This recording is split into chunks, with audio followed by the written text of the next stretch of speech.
Iyan na ang mga dagkong balita karong adlaw sa One Mindanao. Good news! 3 pesos matag litro nga pagkunhod sa presyo sa mga produktong petrolyo lauman sunod semana.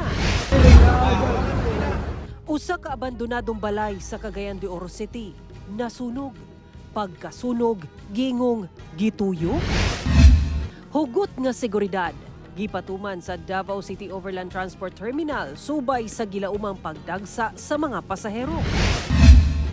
20 anyos nga babae patay human gitigbas sa iyang live-in partner nga lalaki sa mabuhay Zamboanga, Sibugay. Sospek nasuko matud pa human wala gipahulam og cellphone. Miabot na sa 1 million ang nakuhang pirma sa non-government organizations alang sa petisyon nga papaulion si kanhi Pangulong Rodrigo Duterte. Ito ang GMA Regional TV 1 Mindanao. Mayong hapon Mindanao, ako si Sara Hilomen Velasco.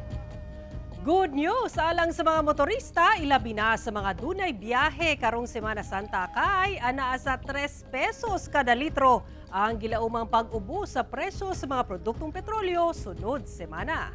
Sumala sa Oil Industry Management Bureau sa Department of Energy, base sa 4-day trading, posibleng anaa sa 3 pesos and 30 centavos to 3 pesos and 75 centavos kada litro ang ikunhod sa presyo sa gasolina. Samtang 2 pesos and 90 centavos hangtod 3 pesos and 40 centavos kada litro ang iubo sa presyo sa diesel. Ug posibleng mokunhod og 3 pesos and 40 centavos kutob 3 pesos and 50 centavos patag litro ang presyo sa kerosene.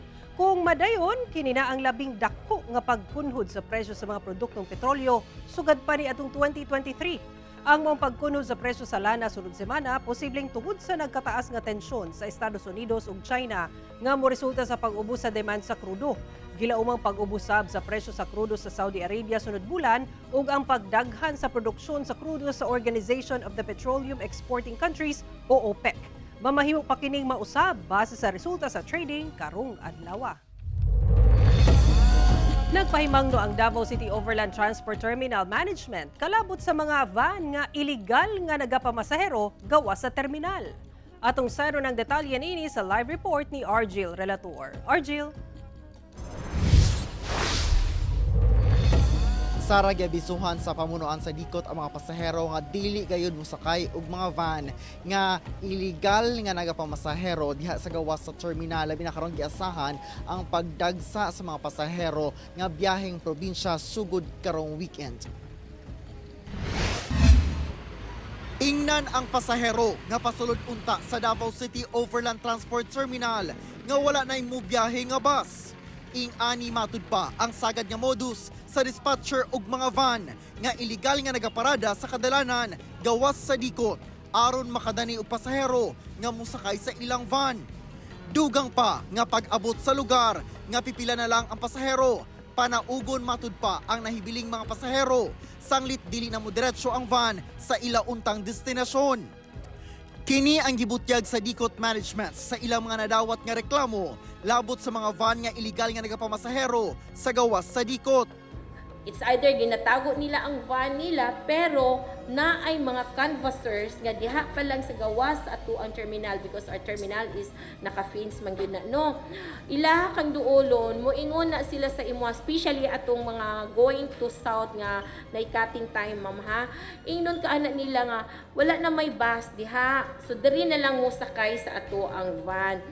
Karong gilaumang dagsa ang mga pasaherong pauli sa nagkadaiyang probinsya alang sa Semana Santa. Abiso ngadto sa mga pasahero nga dili gayud manakay og mga van nga illegal nga nagapamasahero alang sa ilang kaluwasan sa pagbiyahe. Kanang nag-proliferate nato nga mga vans nga wala sa terminal, it's either wala na renew ilahang frankisa, di ba? So simba ko lang kung adunay mahitabo dili mo insured kay walay insurance. Kung buot sa pasahero nga mosakay og van, didto manukad sa mga lehitimong van terminal.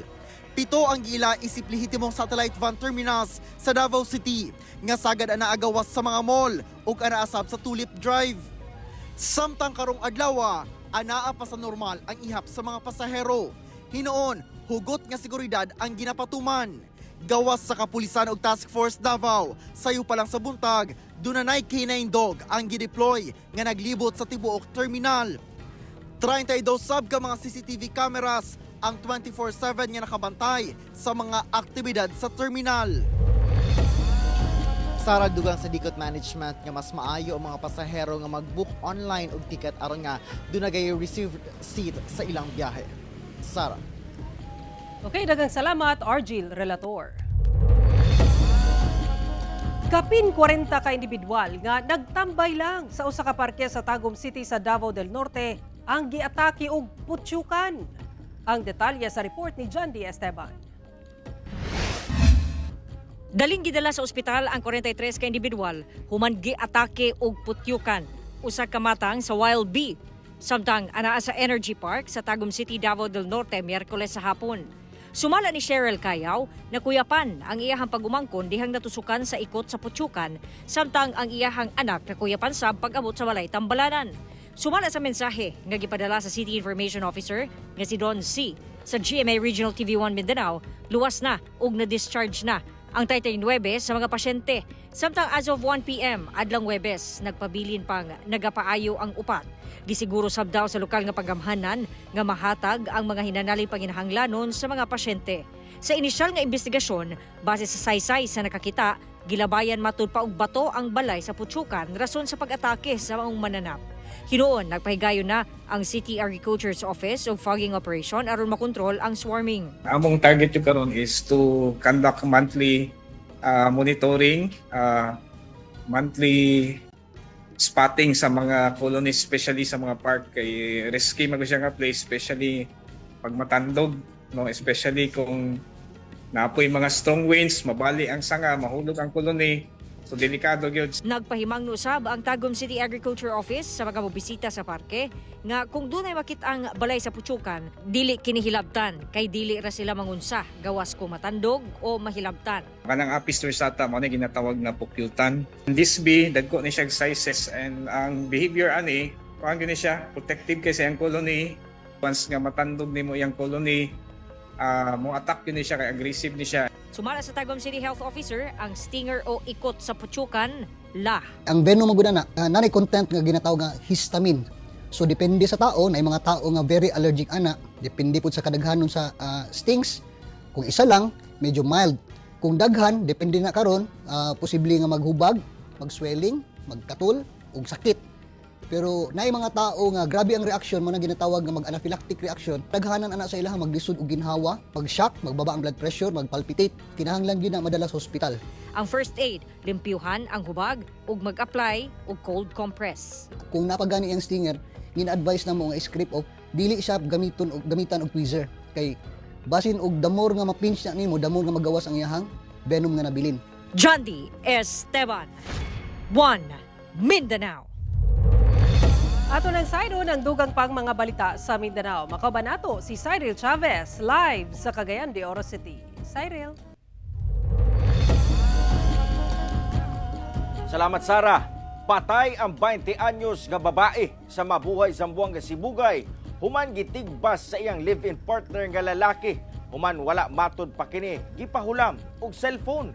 Suspect nanigbas sab sa silingan nga lalaki kinsa dugay ng kabangi sa suspect. Naka-alerto si Efren Mamak.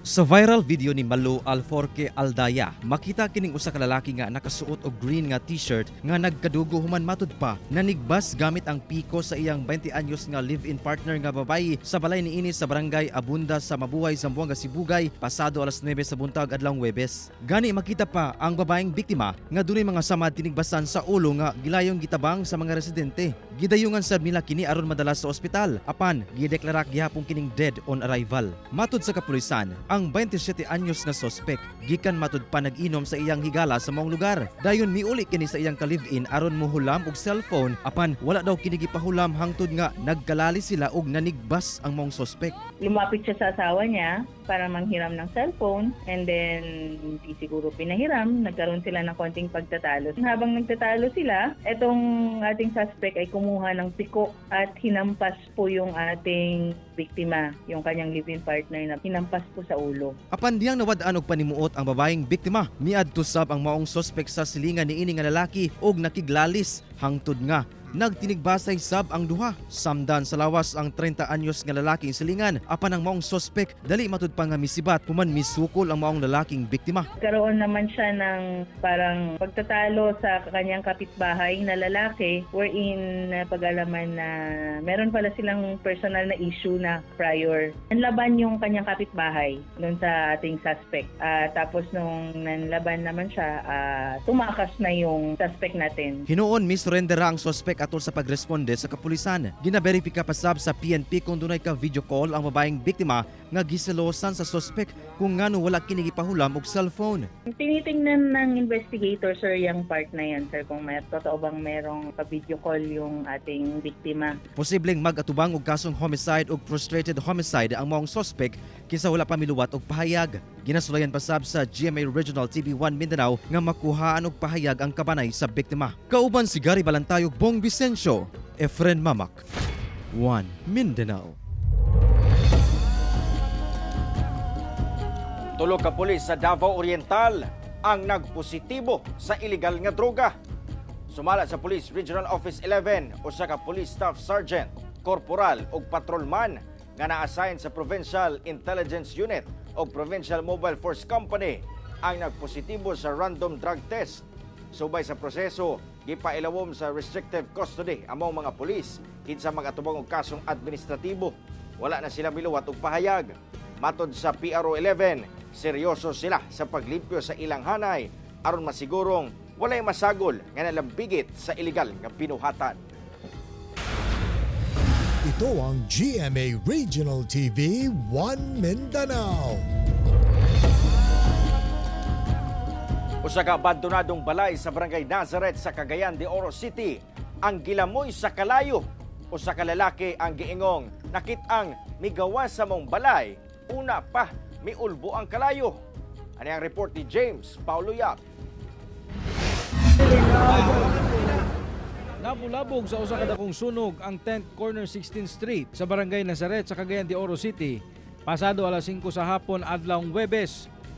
Gilamoy sa kalayo ang usa ka ancestral house sa pamilyang Rojas nga pipila ka tuig na nga walay tao. Gituuhang nagsugod ang kalayo sa ikaduhang andana sa maong balay. Tungod sa kadako sa maong sunog, gisaka kini sa BFP sa third alarm. Composed of light materials, labi na sa iya mga tapat-tapat nga balay, mas dako kin chance nga mas spread unta.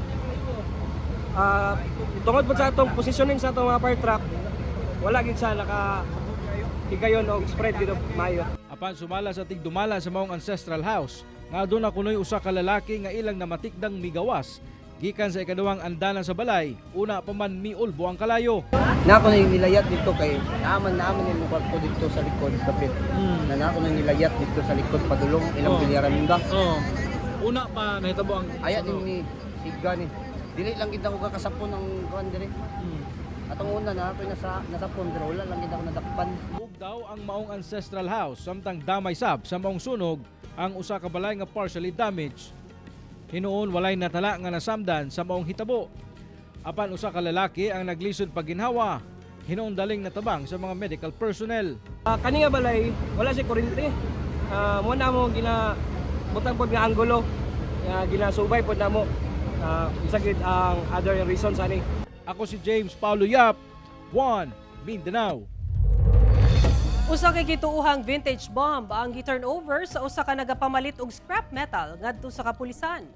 Samtang namalit og scrap metal ang 47 anyos nga lalaki sa Barangay Matina, Playa, Davao City, Huwebes sa buntag, usa ka lalaki matud pa ang mibaligya kaniya og mga scrap metal nga gisulod og sako. Miabot matud pa og 16 kilograms ang maong mga scrap metal. Apan diyang gihabwa na niya ang sako, usa ka gituuhang vintage bomb ang iyang nakita. Gilay niya kining gidala sa pinakaduol nga police outpost. Ana sa kustudiya sa DCPO Explosive Ordnance Disposal Unit ang maong gituhang vintage bomb aron ipailaw sa beripikasyon. Ana sa kapin 100,000 pesos nga kantidad sa smuggled nga sigarilyo ang nasakmit sa Maritime Police sa Samal Island. Bangkero nga nagdala niini arestado. Miabot sa upat ka master cases sa smuggled nga sigarilyo ang nasakmit sa Davao City Maritime Police Station gikan sa usa ka lalaki sa baybayon sa Barangay Kinawitnon sa Babak District sa Samal Island Miyerkules sa gabi. Sumala sa otoridad, gisakay sa sospek sa bangka ang maong mga kontrabando gikan Davao City padulong Samal Island. Nagkantidad og kapin 100,000 pesos ang mga sigarilyo nga walay dokumento. Posibleng mag-atubang og kasong paglapas sa RA 10643 o Graphic Health Warnings Law ang sospek nga wala na mihatag og pahayag. Usa ka high-ranking official sa New People's Army ang misurrender sa kapulisan sa Bukidnon. Bit-bit DNA ang napulo ka mga high-powered firearm. Mitahan sa kapulisan sa 1st Bukidnon Provincial Mobile Force Company ang usa ka taas nga leader sa NPA nga nagalihok sa bukiron nga bahin sa Caraga ug Bukidnon. Giila among leader nga sa alias nga Butchoy, commanding officer sa Guerrilla Front 6 ubos sa North Central Mindanao Regional Command. Lakip nga gitahan ni alias Butchoy ang napulo ka mga high-powered firearms, lakip na pistola ug shotgun. Kasamtangan kining ana sa kustudiya sa Bukidnon PNP aron atubangon niini ang iyang 24 ka mga kaso gikan sa lain-laing korte sa Caraga ug Northern Mindanao. Usa ka grupo sa Bangsamoro ang nagpadala og verified intervention statement sa COMELEC aron ipanawagan ang masusi nga investigasyon sa kontrobersyal nga pahayag ni Misamis Oriental Governor Peter Unabia sa mga Muslim. Nagtapok ang mga opisyal sa mga grupo sa Bangsamoro sa COMELEC Central Office aron isumite ang ilang verified intervention statement may kalabutan sa gipahigayon sa COMELEC Task Force SAFE human ang kontrobersyal nga pamahayag ni Misamis Oriental Governor Peter Unabia mahitungod sa BARM sa usa ka campaign rally. Alang kanila, ang nahimong pahayag sa gobernador ang naghatag og di maayong imahen sa Muslim community. Tumong kuno sa ilang verified intervention statement nga ipanawagan sa COMELEC ang makuting pag-imbestiga sa posibleng kalapasan sa mga opisyal. Dili sab kuno igo ang dialogo nga gihimo ni Unabia ug mga interfaith leaders sa syudad tungod wala kini nagrepresentar sa kinatibuk-an nga Muslim community. Wala pay pahayag ang gobernador mahitungod niini.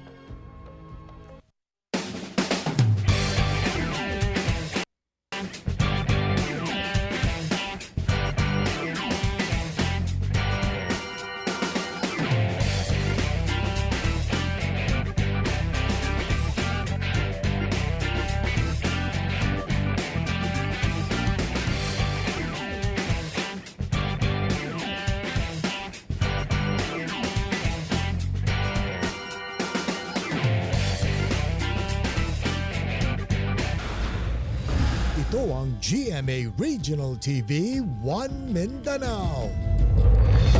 Nangaipit ang driver ug pahinante human na disgrasya ang gisakyan nilang truck sa Barangay Salaysay sa Davao City. Giling girescue sa Urban Search and Rescue Team sa Central 911 kining 45 anyos nga truck driver ug 20 anyos nga pahinante niini nga naipit sa natumba nga truck. Sa investigasyon sa Marilog Police, samtang gilatas sa truck ang dalan padulong sa Davao-Bukidnon National Highway Biyernes sa buntag kaganina, kalit matud pang nawad-an og preno ang truck dihang gisubay na ang paliko nga parte sa dalan. Ang resulta, natumba ang truck sa dalan ug naipit ang driver ug pahinante niini. Giling gidala sa ospital ang mga biktima ug padayong nagpaayo. Paymangno sa otoridad nga batasanon ang pag-check sa kondisyon sa sakyanan una mo biyahe ug mutuman sa balaod trapiko. Hingpit ng nahimong balaod ang pagpalapad sa prangkisa sa Davao Light and Power Company sa Davao del Norte ug Davao de Oro. Kinihuman wala maaksyonin ni President Ferdinand Marcos Jr. Pero ang Northern Davao Electric Cooperative o Nordeco gibarugan nga unconstitutional kini. Ani report ni John D. Esteban. Base sa official statement sa Northern Davao Electric Cooperative o Nordeco Incorporated, nahimo na ang balaod ang House Bill 11072 o ang Senate Bill 2888 nga nagkarayong palapdan ang prangkisa sa Davao Light and Power Company sa Davao del Norte o pipila ka lugar sa Davao de Oro. Wala may pirma o gibito ni President Ferdinand Marcos Jr. ang maong balaod noon niadtong April 6. Aban, automatic ni nga mahimong balaod kung dili maaksyonan sa Pangulo human ang 30 ka adlaw sukad sa pag-transmit niini sa Kongreso. Nagtuo ang Nordeco nga sawa pag-aksyon ni PBBM. Nagpasabot matud pa nga gibarugan sa presidente ang iyahang daan ng baruganan sa pagvito kaniadto sa samang balaod nun nga House Bill 10554. Sa daan ng giingon sa presidente, nakalapas kini sa Section 27 sa Republic Act No. 9136 o ang Energy Power Industry Reform Act. Sa mong balaod, nakalatid nga ang operasyon sa Nordeco taman pa 2033. Parayon matud pang barugan sa Nordeco nga unconstitutional kini. Sa karon magpadayon daw gihapon ang ilahang serbisyo sa katawhan. Samtang ang Davao Light wala pa makadawat og opisyal nga komunikasyon gikan sa Office of the President. Kay numduman nga daghang mga konsumante ang nagreklamo sa matud pa palongsiga nga serbisyo sa kuryente sa Nordeco. John D. Esteban, One Mindanao. Alang sa mga mo-graduate na og high school ug nagapangita na og scholarship sa kolehiyo, 600 o 600 ka slots niini ang gibuksan sa Davao City LGU alang sa mga Davaoenyo. Ani report ni Argil Relator. 300 slots alang sa Scholarship on Tertiary Education Program kun STEP.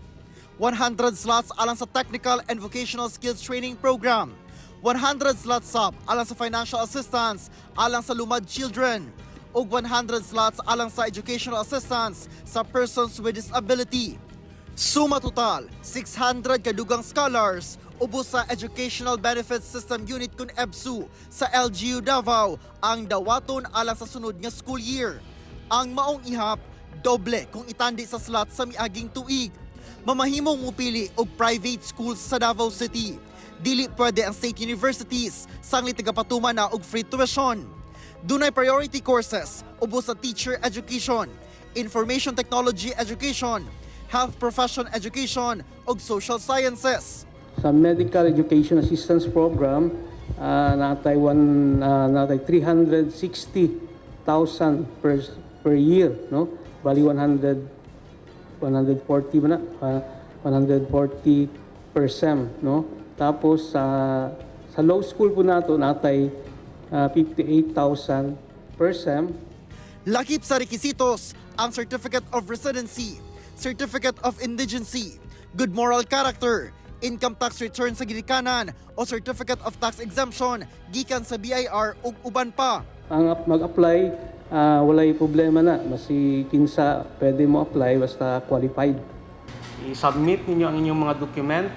Pag after 2 weeks siguro nga ma-assess tanan, makita na ninyo ang result.